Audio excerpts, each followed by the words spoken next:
sunnah, apalagi puasa Arafah yang pahalanya kata Nabi kita Muhammad sallallahu alaihi wasallam yukaffir min as-sanati allati qablaha wa min as-sanati allati ba'daha. Puasa Arafah itu adalah puasa yang bisa menghancurkan dosa-dosa kita yang lalu dan menjadi garansi untuk mengampunkan dosa-dosa kita yang akan datang. Berbahagialah Bapak dan Ibu sekalian yang dari tanggal 1 sampai tanggal 9 melaksanakan puasa-puasa sunnah, berzikir, bertasbih, bermunajat dan lain sebagainya. Karena hari-hari itu adalah hari-hari di mana Allah kabulkan semua doa-doa kita. Hari-hari di mana Allah lipat gandakan pahala-pahala amal soleh kita. Kita awali sholat jenazah lain dengan takbir, tahmid dan tasbih. Sejak dari malam bergema di seluruh pelosok tanah air, termasuk di masjid-masjid, mushola-mushola yang ada di sekitar kita. Bersyukur kita kepada Allah Subhanahu wa taala karena Allah telah menciptakan hewan-hewan untuk kita kurbankan. Baik itu sapi, kambing, unta dan sebagainya. Bersyukurlah Bapak dan Ibu yang pada tahun ini melaksanakan kurban. Di mana hewan kurban ini kata Nabi kita la ta'ti yaumul qiyamah bi quruniha wa aslafiha wa asnariha. Korban-korban yang kita sembelih pada tahun ini nanti akan menjemput kita pada hari kiamat, lengkap dengan tanduknya, kulitnya dan bulu-bulunya. Berbahagialah Bapak-bapak Ibu sekalian yang telah diberikan rezeki oleh Allah Subhanahu wa taala sehingga pada tahun ini bisa melaksanakan ibadah kurban. Mudah-mudahan kita berdoa kepada Allah Subhanahu wa taala hewan-hewan kurban yang kita sembelih esok hari akan diterima oleh Allah Subhanahu wa taala. Amin. Dan bagi Bapak dan Ibu sekalian yang belum bisa melaksanakan kurban, usahakanlah kita berkorban setahun sekali atau seumur hidup sekali supaya kita berjamaah sekalian mendapatkan hikmah dan barokah dan pahala yang besar. Likulli sya'ratin hasanah, dari setiap rambut-rambut dari hewan yang kita sembelih Allah akan berikan pahala yang besar. Wa qulu waqimul ba'isal mufakir. Bagi Bapak dan Ibu sekalian yang berkorban pada hari ini tahun besok, disunatkan untuk mencicipi daging-daging kurban dan sisanya untuk diberikan kepada fakir miskin dan mustahik yang lainnya. Hadirin hadirat sekalian, Idul Kurban atau Idul Adha berkaitan erat dengan sejarah dari seorang Nabi yang agung, Abul Anbiya Khalilullah Ibrahim alaihissalam dan putranya Ismail alaihissalam. Sirah atau perjalanan hidup kedua Nabi ini para jemaah sekalian memberikan peninggalan-peninggalan yang besar terhadap agama kita. Bahkan sebagian dari ajaran-ajaran agama kita mengadopsi dari ajaran-ajaran Nabi Ibrahim alaihissalam.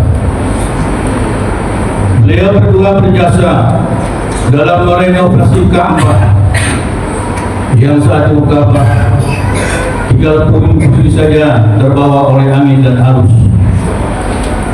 Wa in yarfa Ibrahimul qa'ida wa Ismail. Ingatlah ketika Ibrahim dan Ismail ditugaskan oleh Allah untuk merenovasi Ka'bah sehingga Ka'bah menjadi tinggi seperti sekarang ini. Ka'bah menjadi agung dan semua kita merindukannya. Kemudian perintah Allah kepada kedua Nabi ini, antahira bati baiti lit-taifina wal 'akifin wa ruk'is sujud. Bersihkanlah Ka'bah dan sekitarnya untuk orang-orang yang melaksanakan tawaf, melaksanakan i'tikaf dan melaksanakan ibadah salat. Bersihlah Ka'bah sekarang ini seperti yang kita saksikan. Kemudian Allah jadikan Ka'bah ini masabatan linnasi wa amna.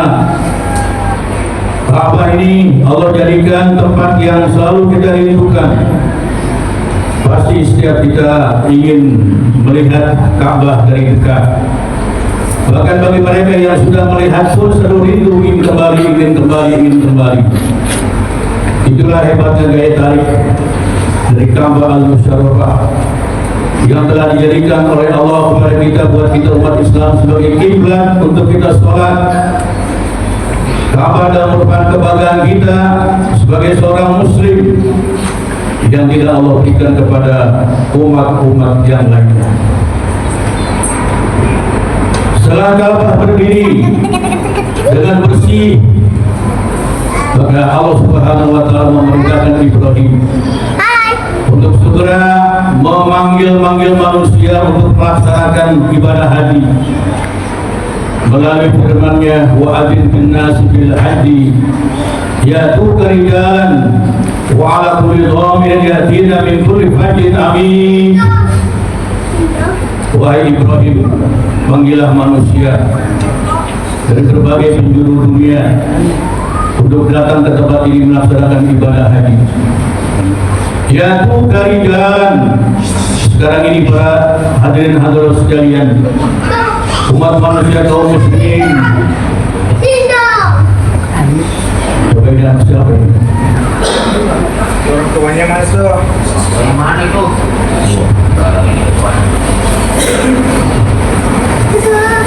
Tergabung nih Pak. Memanggil manusia dari seluruh penjuru dunia.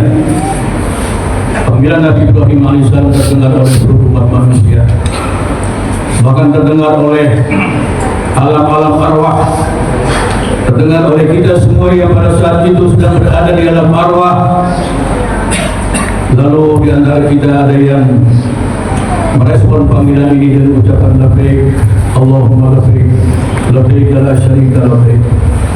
Bagi siapa yang merespon panggilan ini pada jemaah sekalian, maka nanti ditakdirkan oleh Allah Subhanahu wa Ta'ala bisa menunaikan ibadah haji. Yaitu dari jalan. Sekarang ini datang umat manusia dari seluruh penjuru dunia, dari berbagai pelosok, berbagai negara. Ada yang berjalan kaki, ada yang naik kendaraan. Liyashhadu manafi'a lahum wa yadhkuru ismallah fi ayyamin ma'lumat.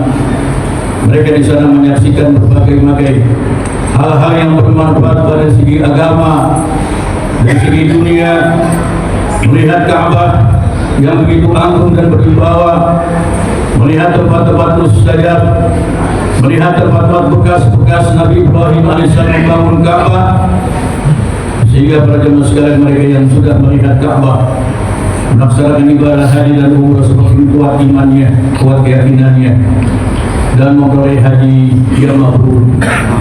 Sekarang ini para jemaah sekalian, di antara saudara-saudara kita umat Islam dari Indonesia, mereka juga datang ke sana dan melaksanakan manasik ibadah haji.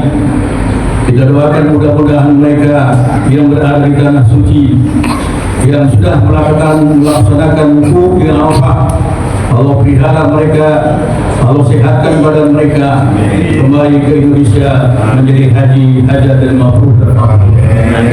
Dan insya Allah kita di tahun-tahun yang akan datang pada jemaah sekalian bisa melaksanakan ibadah haji atau umrah dengan karamah rahmat dari Allah Subhanahu wa Ta'ala. Kami Nurul Palal mengucapkan selamat Hari Raya Idul Adha minal aidin wal faizin. Allah